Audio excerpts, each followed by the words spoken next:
Hello and welcome to 2CrazyMedia. I'm your host Matthew, there's your co-host Jason, and today we're going to be doing our review of Doom the Dark Ages Revelations. This just came out last week, and we've never done a review for a DLC before, which is very fun. This is our first time, but we thought, you know what, this is a game that you very much enjoyed originally when you played Doom the Dark Ages last year. Really enjoyed it and decided to check out Doom Revelations when it came out, and you know what? It was big enough where this was a bigger size DLC than maybe other games may have, so it warrants a review. And also because I think you just want to talk about it. So that's exactly why we are going to be doing a review today on the channel. It might be a little bit of a shorter video, a shorter review, since it is, at the end of the day, just a DLC of an already existing game, so there's not much to talk about in terms of, oh, this is a giant brand new game, but still enough for you to talk about. I did not play the game, it was all Jason. So that's why also there's only one person's opinion going into this review, so yeah. But with just like every review we do on the channel, we're gonna start with some quick little facts and stuff you need to know about the game if you don't know yet. So to start with that, Doom the Dark Ages Revelations is developed by id Software. It was released last week on July 7th, 2026. It is currently sitting on OpenCritic with a score of 90 and Metacritic with a score of 89, so extremely good. How long have you played the game for already? So, you mean the DLC or the main game? No, I mean just how many hours have you spent playing the DLC? Yeah, so the DLC comes with obviously the campaign part of it, but it also comes with a lot of side content when you finish it. And I've kind of barely scratched the surface of the side content, but in terms of the actual campaign, I would like to say it took me around 5 hours, so not too long, but a decent amount. I was able to finish it in one day. Okay. And then the platforms you can play this on is PS5, Xbox Series X and S, and PC. The platform you played it on was Xbox Series S. And then finally, just to do a quick synopsis, in Doom the Dark Ages Revelations, a betrayed and battered Slayer is cast into purgatory by Hell's High Council. To escape his mind prison, he must confront his past, battle ancient abominations, and master a new chain spear to free his followers. So now I'm going to lead it all to you. What is your review on Doom the Dark Ages Revelations? What are your thoughts on it? And at the end, what is your score out of 10? Alright, so I really liked this DLC. I thought it was pretty good. It was probably one of the best DLCs I played. Wow. If I had to think of other DLCs I played, it's probably one of the best. It was really enjoyable. I think, to be honest, it's probably for me better than the main campaign. Wow. I just think it was more enjoyable. I had a lot of fun with this. It was, it wasn't too long, at least the main campaign part of it. I'm sure the side content is way longer, but it was really fun. I thought the thing that stood out to me the most about it, and seems like stood out for most people, is how much better the gameplay in this is. Like, I know, like, the most popular complaint about the base game of Doom the Dark Ages is that it's a lot slower than Doom 2016 or Eternal, which I agree with. I don't think it's that big of an issue since you can just turn the game speed up. Like, when I played that game, I turned the game speed up to almost the max, and it felt way better, and it fixed all those issues. And I feel like if you do that, it just fixes it, and it's not that big of a problem. For this DLC, you don't have to do that. You can play at the base speed, and it's super quick. It's a lot of fun. I didn't even try to go up in speed because I feel like it was at a perfect speed. It did not need to go higher. Yeah. I couldn't even imagine how quick it'd be on max speed. I might actually try that. That sounds fun. But yeah, the gameplay was amazing. That's why I think it's better than the base campaign. It was some of the most fun I've had in a Doom game. I still don't think I like it more than Doom Eternal. Okay. But it's pretty close. And I think my favorite gameplay addition, which is like kind of like almost like the main part of this DLC, is obviously the spear, which is almost like a new weapon, kind of like how this game had the shield, which I really enjoy the shield. I think it's really fun being able to block and parry things and do like a shield dash and throw it like a buzzsaw. I think that's really fun. and I was a bit worried about the spear when I first tried because I was like, it's very like the moving around is awesome, it's cool, but in terms of like offensive abilities, it doesn't seem as good as a shield. And it's also not as good defensively. Like you can't block. It's harder to parry because you have to attack at a specific time, and it's a lot harder to time than the shield. But the more I used it, like early on in the DLC, I actually liked it more than the shield. Wow. It's extremely fun. Just without any upgrades, it's so much fun just being able to go from enemy to enemy and the mobility is crazy. It's crazy. It's so much fun. It's like you're flying with him. Yeah. And especially with how fast this DLC is, it's awesome. And once you get the upgrades, it really like opens up. You get so many things you can do. There's one upgrade in particular that's my favorite that I had a lot of fun with, which is if you spear to somebody and you hold down the button, you get a lock on with any gun, so you can just shoot at the enemy. Awesome. Your bullets will lock on, and so will your camera, so you can just shoot at them. It's so much fun, and that was my personal favorite part of it. And which, I mean, it didn't really affect me that much at the start because I'm someone who likes to use the shotgun only. I find that playstyle just to be extremely fun. Just go in and shotgunning them when you run out of ammo, melee to get the ammo back, and just keep going. It's just the most fun playstyle. I did that in all 3 Doom games. But, you know, the spear and the lock-on, you know, it really incentivized me to focus more on, like, using different guns. So I really like that, while the main campaign didn't really do that much. In terms of, like, the story of the campaign... Yeah, I was about to ask. I like it. It's obviously not as, like, fleshed out as, the main campaign. Yeah. But I really like the premise of it having a really cool open mission where Doomslayer is invading, like, almost like this castle, like, you know, the usual stuff you'd find in these Doom games. And at the end of it, he fights this really insane boss that is scripted, and you can't kill it. And I was like, I'm dying in this. I can't do anything. It was really cool. And after that, he gets sent into Purgatory, which is basically where you spend most of the DLC. And it's like this open world like area. It's like snowy. It's really cool. It's extremely different for a Doom game. And it was really cool. It's not like the biggest place, but it is pretty huge because when you consider that the whole DLC is based on, you have this hub world and multiple different other hub worlds, like portals you go through for each mission to collect to get to reach the end game. And it's really fun. If you combine all those different worlds, it's like a huge new thing you can do. Like a bunch of different worlds. It's awesome. All the worlds were super cool. Just visually, the game looks great, even on a Series S. I remember walking into the room multiple times watching gameplay and be like, this just looks amazing. Like, first, the graphics, just obviously, Doom the Dark Ages when it came out looked amazing, and this looks even better. Yeah. But just the art style of, like, the ice everywhere, just, I was blown away, personally, as well. And, it ran almost fully well. There was maybe like 1 or 2 frame drops when a lot was happening, which, you know, it's a Doom game, so that's going to be happening a lot, but it ran pretty well. And something else about the DLC that was better than the main campaign is the music, and I know that's a big complaint from the base game, is that the composer for Doom and Doom Eternal did not do the base game for Doom the Dark Ages, and I know a lot of people, Gordon. They did not like that, and I was like, the music in the Dark Ages is still fantastic. I don't think it's as good as like Doom 2016 or Eternal, but it's still great. But the music in the DLC, they cooked. It's back to being peak. It's still really good. Like, the music is great. And I mean, in terms of like, I can't really think of any negatives in particular. Some that are like maybe like a skill issue. Like, there are 2 big bosses towards the end of the DLC. And they were, like, extremely hard. Like, I felt like the whole DLC, like, it gave me some challenge. Like, I played on just, like, the hurt me plenty difficulty. I didn't want to really die the whole time. Yeah. I'm sure if you played on a harder difficulty, the campaign would be a lot longer. Yeah. But, I mean, it still gave me some challenge at sometimes, but those boss battles were extremely difficult. But they were also very cool boss battles. It took me a lot of tries to beat them, but they were really sick.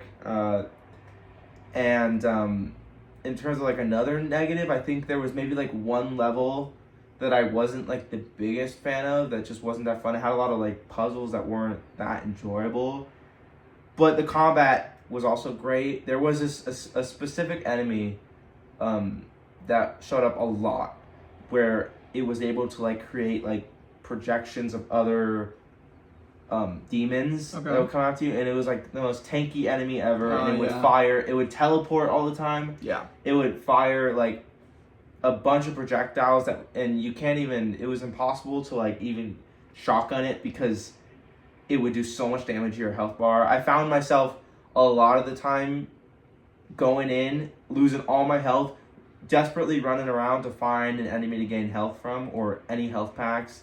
I feel like that was a lot of fights in the game, which like isn't a bad thing. It gave me a lot of difficulty, and it was pretty fun. But yeah, I mean, I don't even know if I can come up with another negative. I mean, yeah, that's totally fair. Yeah, it was really cool. Oh, and there are spoilers. Can I get into spoilers from the end? Why not? You know what? Yeah. Yeah. Why not? Wait, but before we get into spoilers, then, before people click off, how about you then just give it a score out of 10, and then we can get some spoilers there, just so in case people are watching that haven't played it or haven't finished it yet, but don't want to get spoiled on it just yet, but still want to hear what you have to give it out of 10. How about you do that first, and then we can get to spoilers, you know? So, in terms of my score, I think I'm going for around an 8.5. I'm kind of leaning towards a 9. I think maybe a 9. I think more, it's probably going to land at an 8.5 for me. Okay. But I don't know, it could be a 9. Like, it was pretty good. But, so now I guess I can talk about spoilers. Let's get into it. An 8.5 for you. Let's get in. At the end of the DLC, just in terms of like the DLC, like it's full of just like what you'd expect from a Doom, like Doomslayer doing like a bunch of hell yeah moments was awesome, and I really liked the sections of where you do like the classic Doom gameplay, where that's awesome, where you go through like the Doomslayer's memories, and it's really awesome, and you get like a shotgun in the center of the screen, you get grown a shotgun. It looks visually amazing. Cool. It's like super crazy for a Doom game. Like you're set on like Earth and like in a hospital. It's pretty crazy. Those sections were awesome. And I know there's more classic Doom sections, which I am interested to check out. But in terms of like the very end, you do, my favorite moment of the campaign is before the fight or the final mission you go on. Yeah. You unlock the Doom 2016 suit. Oh, cool. Which I don't like. That makes a lot of sense because obviously this is a prequel to those two games. But it was really cool to see that suit again, and it looked amazing. And you get to use it, and then you unlock it when you beat the story, and you unlock a special color for that and the original costume that they made without the armor, which I really like that costume. That costume's really cool. Seeing Doomslayer without a mask for most of the campaign is really cool. But yeah, that suit was awesome, and I thought the final mission was visually stunning. You go back to one of the places from the main campaign, and it was awesome. Like, the visuals were crazy. It was a pretty long mission, too. It was pretty difficult. There were a lot of enemies, and like I said, the final boss was extremely hard, but was a very cool boss. And in terms of the ending, I thought the ending was pretty good. It just kind of ends, but, I mean, that's fine. You defeat the final boss. You save the people there. You know, it sets up, you know, the main villain of the campaign is the Con Maker, who obviously is the villain of Doom Eternal, who you fight at the end of that game, and obviously they're not going to have you fight Con Maker again, because there's no point. I remember that fight in Doom Eternal was extremely hard, so I'm glad I didn't have to fight her again. But, yeah, it just ends, and it was a good ending, but I'm not sure where they can go next, obviously with all the stuff going on with it, you know, we'll see, but they did say that a new Doom game is in the works. I don't know whether it's going to be taking place after Doom Eternal or, you know, somewhere between the games, because if you don't know, at the end of the DLCs for Doom Eternal, the Slayer actually dies. I don't know if he's like dead forever, but they put him in like a coffin, and he dies, and we got a prequel, so we don't know what happens next. So I mean, they could bring him back and do a new Doom game, or they could set it in between one of them. I don't know, but this DLC was amazing. I mean, they've done crazier things. Yeah, they've done crazier things. They can really do anything they want, and I'd be there. I'm super excited for whatever they do next. Okay. See, I'm glad you answered that for me, because I was going to ask, what do you want to see from Doom next? So yeah. Honestly, I'll take anything from them. I think this DLC has shown that whatever they do, they'll do a really good job with it because I'm extremely satisfied with this. Like I was not happy when the game came out and they were like, oh, the DLC's not coming for a long time. I was like, that sucks. We'll have to wait a while. But honestly, it was definitely worth the wait for a DLC that's better than the base game. Nice. And so I guess my big question is, for people out there, how much did this DLC cost? It only costs $20 if you buy it separately from the Ultimate Edition. That's great. That's fantastic. But do you think for around 5 hours it took you, plus some extra stuff in the Repertorium, do you think this is worth that $20? I think if you have played Doom: The Dark Ages, or you played any of the Doom games and you're a Doom fan in any way, I definitely think this is worth it. You're gonna get a lot of enjoyment. Definitely money well spent, I feel like. And honestly, I feel like it's gonna take people a lot longer than 5 hours to beat the campaign part. I feel like I'm a bit faster, but yeah, I would definitely recommend this to anyone who's interested or a fan of Doom. It's really good. Nice. And then kind of just a whole big broad question I want to end it off with is, in the pantheon of video game DLCs, about how they've been around since video games have been around. DLCs have always been a thing of these story expansions. And I'm mainly talking story expansions. I'm not talking any other kind of DLC you can think of. We've seen in the past few years so many different kinds of story DLCs, from 2 hour long stuff, like tiny things, like maybe the Doom Eternal missions that were, not the biggest things in the world, but we got multiple of them, which was nice, right? There were multiple Doom, Eternal DLCs. And then we have sort of the middle range of something like Doom: The Dark Ages Revelations, where it's around 5 to 10 hours long, plus some new content. And then we get into the big, massive size DLCs of what CD Projekt Red has done with, Phantom Liberty and Blood and Wine for Witcher 3, and what GTA has done with GTA 4 with Ballad of Gay Tony and The Lost and the Damned. Do you think that where do you think is the best place for a DLC to go? Do you prefer the short 2 hour long DLC missions? Do you prefer the, I expect the new James Bond DLC with Bothma that's coming later this year. I expect that to be maybe 2 hours long and be on that shorter side. It could be longer, I hope it is. Or, do you want that? Do you prefer something like a Revelation size DLC where it is long and it is good and adds new content, but it isn't the biggest thing in the world? It'll take a day for you to finish. Yeah. Or do you prefer this or do you wish it was like this big, massive, 20-hour long, almost as big, like a Shadow of the Erdtree size of like what Capcom is doing with Monster Hunter Wilds. Yeah. What do you, I guess, in that whole pantheon of DLCs, what do you expect? I mean, I guess it really depends on the game and how much content the base game of something has. Yeah. But obviously, in my opinion, I would want DLCs to be as good and as big as they could possibly be. Okay. I'm fine with them taking year to develop it after the launch of a game, if it's worth the wait, which this one was.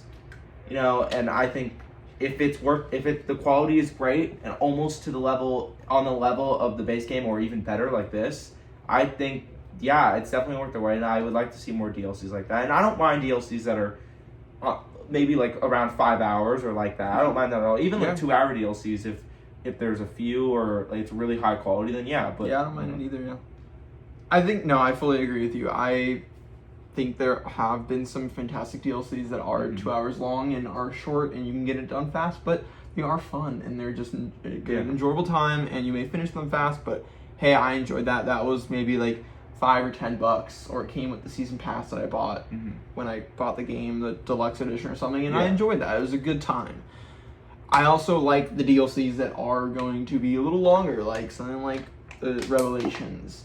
But then also, would you have preferred this to be like almost like a 15 to 20 hour, almost the size of the main campaign type thing? No, I'm not expecting that, but I think if you combine this DLC campaign with all the side content it gives you, I think it's going to equal around like 12 to 15 hours. Yeah. To really do everything. And I think that is almost kind of becoming such not an issue, in today's games, but people nowadays are expecting DLCs to be massive because for these big AAA games that we've gotten, a lot of them have had these big, humongous 20-hour, like Shadow of Erdtree and Phantom Liberty being the two big ones I'm thinking of that's happened in the past few years that were massive and were played by so many people and got Game of the Year nominations and credits and stuff like that. And people kind of now go into many games expecting it. Capcom's doing that with Monster Hunter Wilds that we got the announcement for at Summer Games Fest. So, like, it's coming out next year, 2 years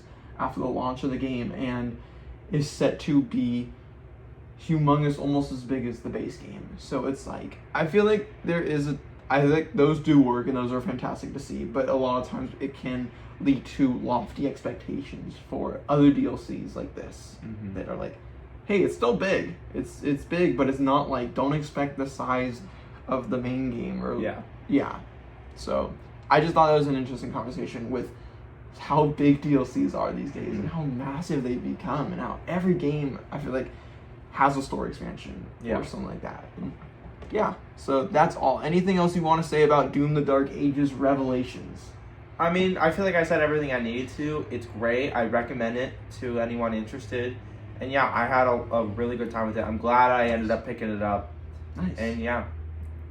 Awesome. Well, that is going to be all for our review of Doom: The Dark Ages Revelations.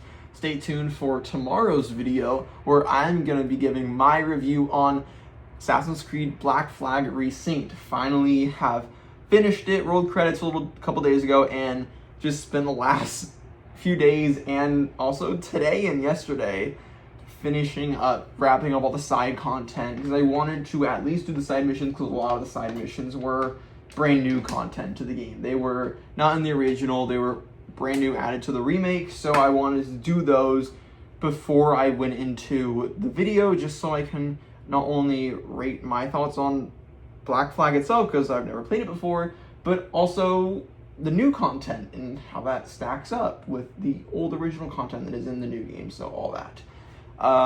So stay tuned for that tomorrow. That'll be a much longer review since that is a full game and I have a lot of thoughts on it. But that's going to be all for today's video. So thank you so much for watching. Let us know in the comments down below what your thoughts were on Doom: The Dark Ages Revelations, whether you liked it, what you didn't like about it, and all that. Thank you so much for watching, and goodbye.